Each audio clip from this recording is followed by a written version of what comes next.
Hello viewers, আসসালামু আলাইকুম। আশা করি আল্লাহ পাক সকলকে ভালো রেখেছেন।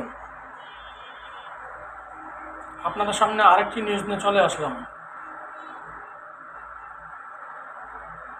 চীনের তৈরি বিমান দিয়ে পাকিস্তান বাহিনী ইন্ডিয়ান বিমানকে একেবারে ধ্বংস করে দিয়েছে।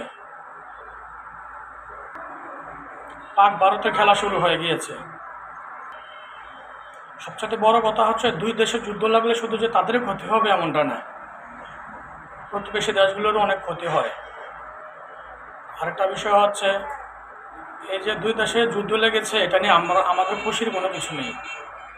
তাদের যুদ্ধ লাগার পিছনে আমরাও অনেক ক্ষতিগ্রস্ত হব। সুতরাং আমরা চাই দুই দেশে তাদের সমস্যাগুলো সমাধান করে একসাথে মিলিত হোক। দুই দেশের সমস্যার সমাধানগুলো একসাথে প্রকাশ করে তারা সমস্যার সমাধানের দিকে চলে যাবে। আর বিশেষ করে বাংলাদেশের মধ্যে অনেকে এটা নিয়ে অনেক আনন্দিত। পাকিস্তান ইন্ডিয়াকে মারছে, ইন্ডিয়া পাকিস্তানকে মারছে। কেউ পাকিস্তানকে সাপোর্ট করে, কেউ ইন্ডিয়াকে সাপোর্ট করে। আমার কথা হচ্ছে, আমি পাকিস্তানকেও সাপোর্ট করি না, ইন্ডিয়াকে সাপোর্ট করি না, আমি যুদ্ধকেই পছন্দ করি না। একটা যুদ্ধ একটা দেশকে ধ্বংস করে দেয়।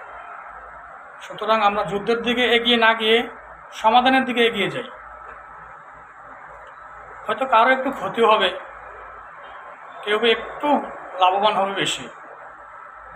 সবচেয়ে বড় বিষয় হচ্ছে, আমরা যুদ্ধের দিকে যাব না। এই যে বাংলাদেশের অনেকেই আপনার যুদ্ধে বাংলাদেশ চায়, বাংলাদেশের মানুষজন চায় যে ইন্ডিয়ার সাথে একটা যুদ্ধ লাগুক।